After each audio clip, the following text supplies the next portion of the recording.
Hello everyone, कैसे हैं आप लोग। आई होप आप सब लोग बहुत अच्छे होंगे, अपना पूरा ख्याल रखते होंगे, बिल्कुल सुरक्षित अपनों के बीच में होंगे। आज हम सब लोग यूज ऑफ जेरेंट बहुत अच्छे समझेंगे। ये नॉन फिनाइट वर्ब का ही एक पार्ट है। इसके पहले हमने इन्फ्लुएंट समझा। इन्फ्लुएंट का ही समरूप बिल्कुल सेम मैच करता है जेरेंट, तो बहुत ध्यान समझना होगा, ये भी बहुत ज्यादा इंपॉर्टेंट है।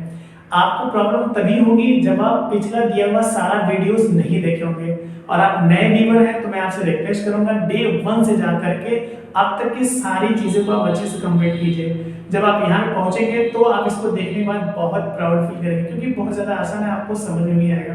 और हाँ, इसका यूज हर फील्ड में होता है, चाहे आप कोई ग्रांड एग्जाम दे रहे हैं या फिर एंट्रेंस एग्जामिनेशन दे रहे हैं, कोई भी कंपटीशन के एग्जाम है आपके लिए, आप किसी से चैट कर रहे हैं या किसी से कन्वर्सेशन कर रहे हैं, आपके हर एक कम्युनिकेशन में इसका यूज है, तो बहुत ज्यादा इंपॉर्टेंट है, बहुत ज्यादा इजी भी है। आइए देखते हैं।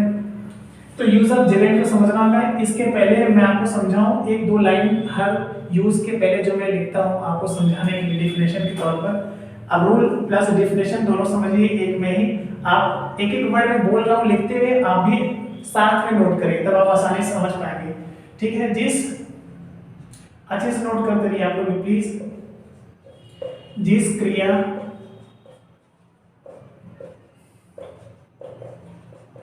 के अंत में ना, ने, नी लगा हो, क्या लगा हो? ना, ने, नी लगा हो। जिस क्रिया के अंत में ना, ने, नी लगा हो, ठीक, उसी क्रिया के अंत में ING लगाकर जेरेंट बना देते हैं। जेरेंट बना देते हैं।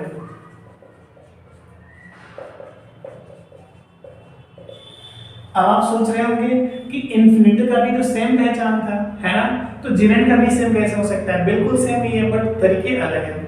जिस क्रिया के अंत में ना, ने, नी लगा हो, ये कोई शब्द नहीं है, मैंने पहले ही बताया आपको। ना, ने, नी लगा हो तो क्या करना? उसी क्रिया के पहले टू लगाकर इन्फिनिटिव बनाते थे, है ना, तो उसी क्रिया में ING लगाकर आप जेरेंट बना देंगे। ठीक है ना, मैं सेम सेंटेंस लिख रहा हूं, बहुत ध्यान से देखिएगा, बहुत ज्यादा आसान है। जैसे परीक्षा से पहले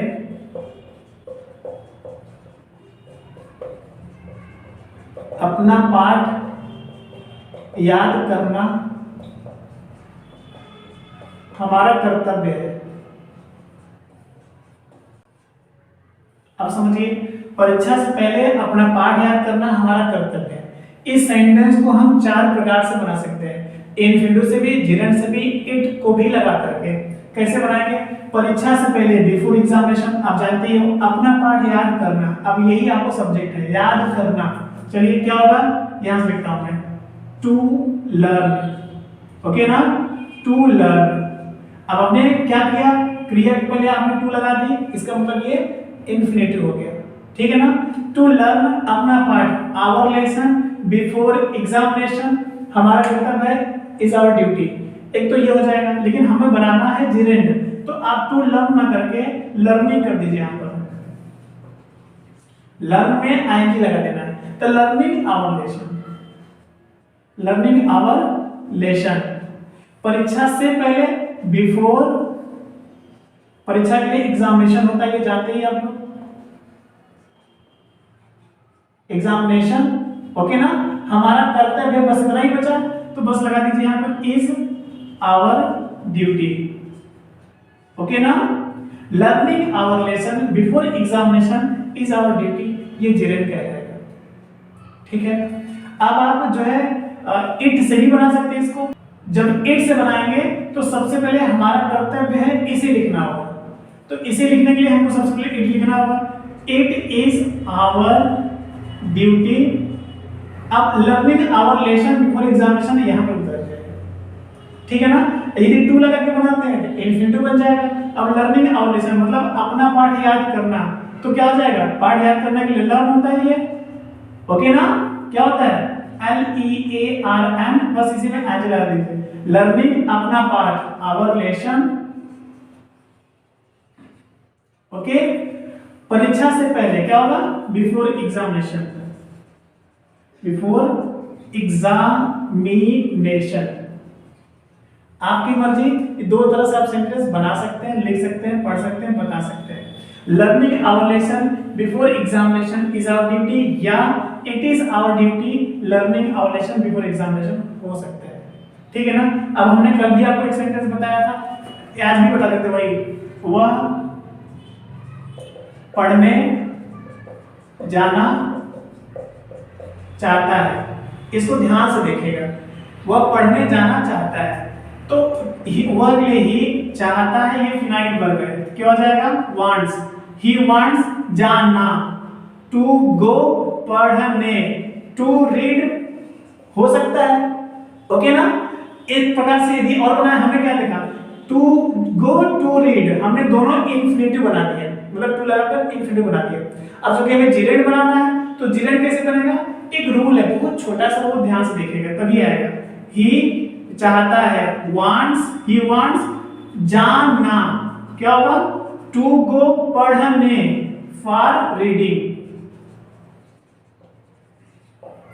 फॉर रीडिंग।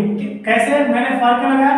क्योंकि फॉर मींस भी होता है के लिए, फॉर मींस के लिए, मतलब पढ़ने के लिए, इसमें के लिए छिपा है, इसलिए हमको जेरेंड बनाने से पहले उसके पहले एक प्रीपोजिशन लिखना जरूरी हो गया।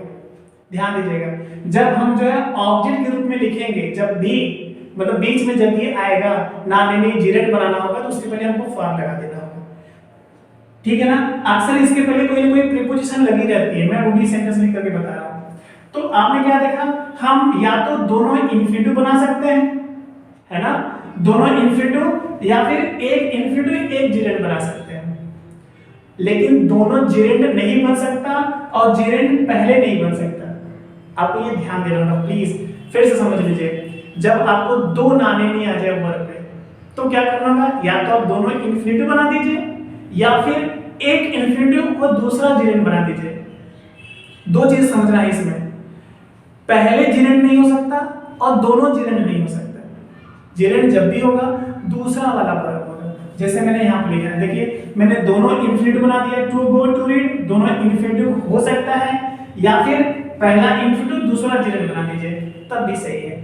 आप चाहते हैं कि इस जेरेंड को मैं पहले कर दूं, मतलब he wants for going to read, तब भी गलत हो जाएगा, या he wants for going for reading, तब भी गलत हो जाएगा।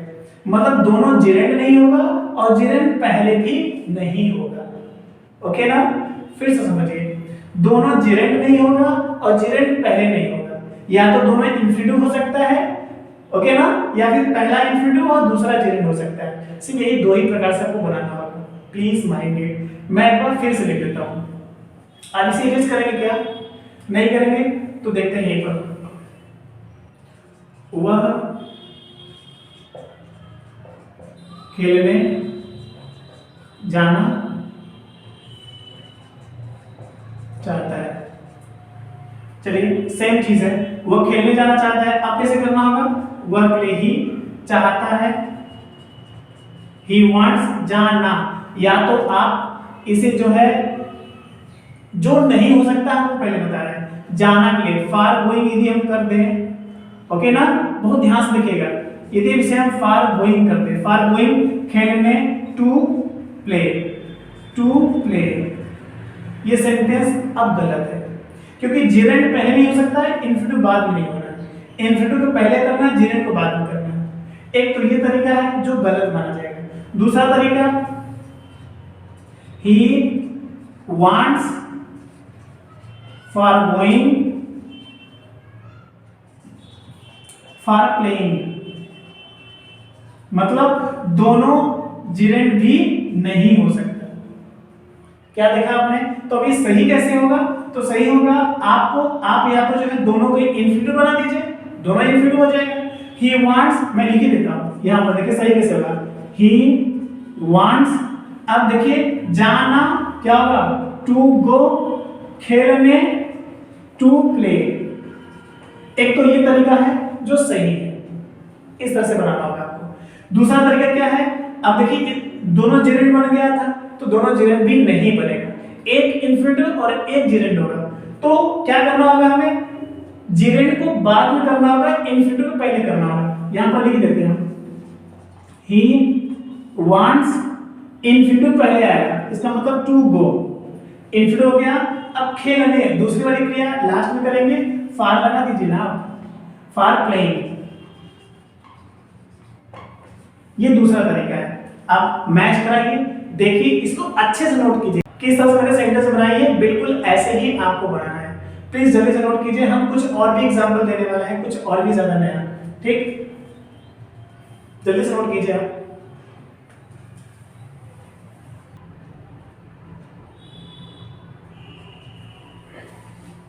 नोट कर लिया आपने, हम तब से ऊपर का डिलीट कर देते हैं, ये ज्यादा ठीक रहेगा। आप नीचे का अच्छे से नोट करते रहिए। अब इसमें 2-3 एग्जांपल देखे, हम अच्छे से समझा देते हैं आपको, ठीक। देखिए, अब जिरेंड का सही मतलब, ये तो मैंने बहुत ही सॉलिड बताया, यदि ये क्लियर है तब तो आपकी जिरेंड समझ में आ गया। देख रहे हैं कितने तरीके से हुआ आपका, 1 2 3 4 तरीके से हो गया। एक और भी देख लीजिए, क्योंकि जिरेंड बिना प्रीपोजिशन का प्रयोग होता ही नहीं है, हमने पहले बताया। जिरेंड के यदि सब्जेक्ट ग्रुप में है तब तो आपको फॉर लगाने की कोई जरूरत नहीं है। देख लीजिए यहाँ पर, परीक्षा से पहले अपना पाठ याद करना है, तो याद करना, लर्निंग आवर लेसन इस तरह से बनता है, क्योंकि ये सब्जेक्ट ग्रुप में आया है। तो जब आपका जिरेंड सब्जेक्ट ग्रुप में हो तो उसके पहले प्रीपोजिशन लगाने की कोई जरूरत नहीं है, वो इस तरह से सही माना जाएगा। अब हम देखते हैं, जैसे वह क्रिकेट खेलने का शौकीन है, वो क्रिकेट खेलने का शौकीन है। कौन? वह या हम, सब्जेक्ट चेंज कर देते हैं, तो हम के लिए वी, शौकीन है क्या होगा, we are fond of. Fond of में शौकीन होना होता है, इसको बोलते हैं इडियम्स एंड फ्रेजेस, ये फ्रेजल वर्ब के रूप में आता है। मैंने डे फर्स्ट में ही बताया है क्या क्या चीजें हो सकती हैं, कितने वाक्य होते हैं, कितने तरह के होते हैं, कैसे कैसे याद करना है, ये सारी चीजें मैंने बहुत डिटेल में बताया है। डे 1, डे 2, डे 3 आप प्लीज बहुत अच्छे से देख लीजिए।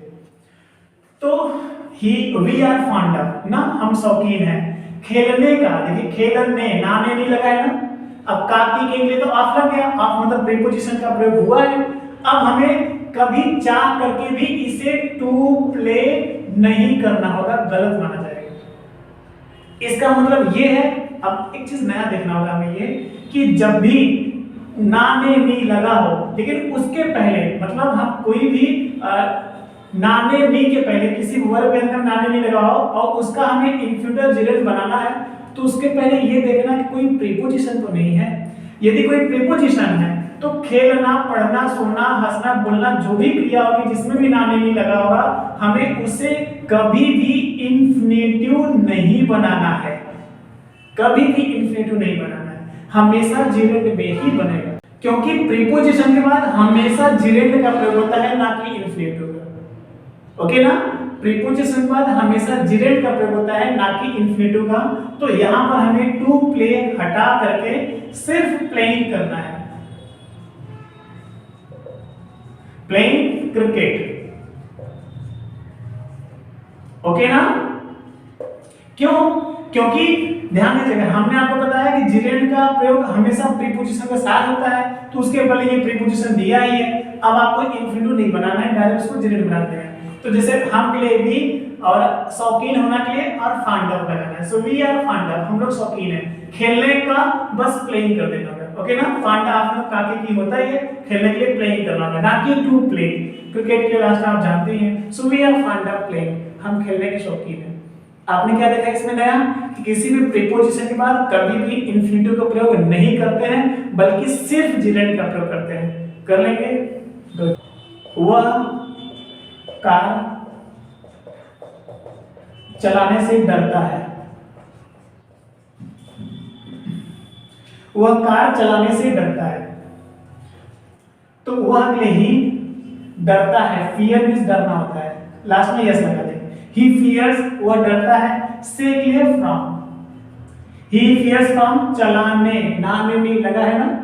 अब आप सोच रहे होंगे नाने नहीं लगा है, इंफिनिटिव और जिरेंड दोनों की सेम पहचान है, नाने नहीं लगा है, तब क्या करेंगे, अब आपको यहाँ पर इंफिनिटिव नहीं बनाना है, सिर्फ जिरेंड ही बनाना है। क्यों? क्योंकि उसके पहले देखिए फ्रॉम प्रीपोजिशन का प्रयोग हुआ है। तो he fears from driving car, DRIVING, driving car. आ रहा है समझ में? देखा आपने, वह कार चलाने से डरता है। ही फियर्स, फियर मींस डरना होता है, से के लिए फ्रॉम लगाना है, से के लिए फ्रॉम। अब फ्रॉम प्रीपोजिशन है, चलाने, नाने नहीं लगा है, तो इसे हमें इन्फिनिटिव नहीं बनाना बल्कि सिर्फ जेरेंट बनाना। तो ड्राइव मींस चलाना होता है, इसमें एंजी लगा देंगे, driving car. He fears from driving car. आ रहा है समझ में? नया मिल रहा है, कुछ क्लियर हो रहा है कंसेप्ट में कहना क्या चाहता हूँ। जेरेंट कितने तरह से आपने देखा, समझ आया आपको? और भी देख लेते हैं। चलिए यहाँ पर हम समझाते हैं आपको एक और। वह समय बर्बाद करने से डरता है। वह समय बर्बाद करने से डरता है। अब सेम बिल्कुल उसी तरीके से आपको सिर्फ मुझे कंसेप्ट लेना है। आप सेंटेंस अपने मन से इस तरह से हजारों बना सकते हैं, ठीक है ना? मुझसे सिर्फ कंसेप्ट ले लीजिए, आप किस तरह से बनाना होगा। वह के लिए ही आप जानते ही हैं। सब्जेक्ट चेंज भी कर सकते हैं आप। मैं, यहाँ पर सब्जेक्ट ले लीजिए आप, तो मैं के लिए आई हो जाएगा, डरता है मतलब डरता हूं, ठीक है ना? यदि आपने सब्जेक्ट चेंज कर दिया तो आई फियर, ठीक, फियर मींस डरना होता है। अब से बर्बाद करने से आई फियर फ्रॉम, फियर के साथ फ्रॉम लगता ही है, ऐसे भी मान लीजिए आप, ठीक है ना? क्योंकि ये फ्रेजल वर्ब है, इसको वर्ड विद एप्रोप्रिएट प्रीपोजिशन कहते हैं। मतलब ये एक ऐसा निर्धारित शब्द जिसके साथ बिल्कुल निर्धारित प्रीपोजिशन का ही प्रयोग होता है। आप कुछ और नहीं लगा सकते, वही लगाना है आपको। तो ही फियर्स फ्रॉम, अब बर्बाद करना, नाले नहीं लगा है, तो अब टू वेस्ट यहां पे यदि हम कर दें तो ये गलत मान जाएगा, ठीक है ना? क्योंकि फ्रॉम प्रीपोजिशन है और बर्बाद करना आपको इंफिनिटिव बनाना ही नहीं है, भले ही नाने नहीं लगा है। तो नाने नहीं लगा है तभी तो इंफिनिटिव ना बना के हम यहाँ पर जेरेंट बना देंगे, तो क्या हो जाएगा ये? वेस्टिंग। ओके ना? ही फियर्स फ्रॉम वेस्टिंग टाइम। आया समझ में? अब इसे भी नोट कीजिए अच्छे से, जल्दी से नोट कीजिए। कंसेप्ट क्लियर हो रहा है नहीं? तो ये बताइए। हमने आपको बस इतना ही बताना चाहा कि जब भी आप ना ने नी किसी क्रिया में पाइए तो आप उसे पहले तो कंसेप्ट समझिए। आप या तो उसे इन्फिनिटिव बना दीजिए, ठीक है? दो जब भी वर्ग हो, या तो आप दोनों को इन्फिनिटिव बना दीजिए। आप दोनों को इन्फिनिटिव नहीं बनाना है तो या एक इन्फिनिटिव और दूसरा जेरेंट बनाना है, मतलब पहला वाला इन्फिनिटिव होगा और दूसरा वाला जेरेंट होगा। क्या नहीं होगा? दोनों जेरेंट नहीं होगा और जेरेंट पहले नहीं होगा। क्लियर है? ये कंसेप्ट क्लियर होना चाहिए आपको। मैं तीसरी और चौथी चीज जो बहुत विशेष रूप से बताना ये चाहा कि जब भी किसी प्रीपोजिशन के बाद हमें लिखना हो तो हमेशा जेरेंट का ही प्रयोग करना होगा, ना कि इन्फिनिटिव का, क्योंकि जेरेंट के साथ हमेशा प्रीपोजिशन का होना बहुत जरूरी होता है। ओके, जेरेंट हमेशा प्रीपोजिशन के साथ ही आते हैं, और पहले से प्रीपोजिशन दिया हो तो और अच्छी बात है। आपने देखा ना ने नहीं लगा हो, मैं यहीं पर जो है देखिए फार अपने मन से लिया है, देख रहे हैं यहाँ पर फार अपने मन से लेता है, क्योंकि फार के लिए होता है तो पढ़ने जाता था पढ़ने के लिए जाता है, खेलने जाता था खेलने के लिए जाता है। के लिए जो भाव है, जो सेंस है वो छिपा है, तो के लिए वहां पर ले लेते हैं। लेकिन जब पहले से प्रीपोजिशन दिया हो, अब देखिए बर्बाद करने, उसके पहले प्रीपोजिशन फ्रॉम दिया है ना, तो आपको फ्रॉम फार यहाँ पर प्रीपोजिशन नहीं लेना है। जब प्रीपोजिशन पहले से ही दिया हुआ हो कोई भी, तो आपको कोई भी प्रीपोजिशन नहीं लेना है, मतलब आपको फॉर नहीं लगाना है, बस वर्ब में एनजी लगा दीजिए, ठीक है ना? वो पढ़ने के शौकीन है, खेलने के शौकीन है। एक कई एग्जांपल और देख लीजिए यहाँ पर, वह अंग्रेजी पढ़ने का शौकीन है, पढ़ने का शौकीन, तो वह अंग्रेजी पढ़ने का शौकीन है। क्या होगा? चलिए वह के लिए ही शौकीन है, ही इज लगेगा he fond of, FOND, fond of मतलब का शौकीन हो गए। अब क्या मिलेगा? पढ़ने, नाने नहीं लगा है, इसका मतलब हमें या तो इन्फिनिटिव या जेरेंट बनाना है। इन्फिनिटिव नहीं बनेगा क्योंकि उसके पहले देखिए प्रीपोजिशन दिया है यहाँ पर, है ना? यही प्रीपोजिशन नहीं होता तो हम इन्फिनिटिव भी बना सकते थे, लेकिन अब सिर्फ जेरेंट बनेगा, ठीक है ना? तो ही इज फॉन्ड ऑफ, और देखिए फार भी नहीं लगेगा। क्यों नहीं लगेगा? क्योंकि पहले से प्रीपोजिशन दिया है, तो प्रीपोजिशन दिया तो फार नहीं लगाना है। तो he is fond of reading, read में एंड लगा देंगे, he is fond of reading English, कर लेंगे। कंसेप्ट क्लियर हुआ? मेरा उद्देश्य बस आपका कंसेप्ट ही क्लियर कराना है।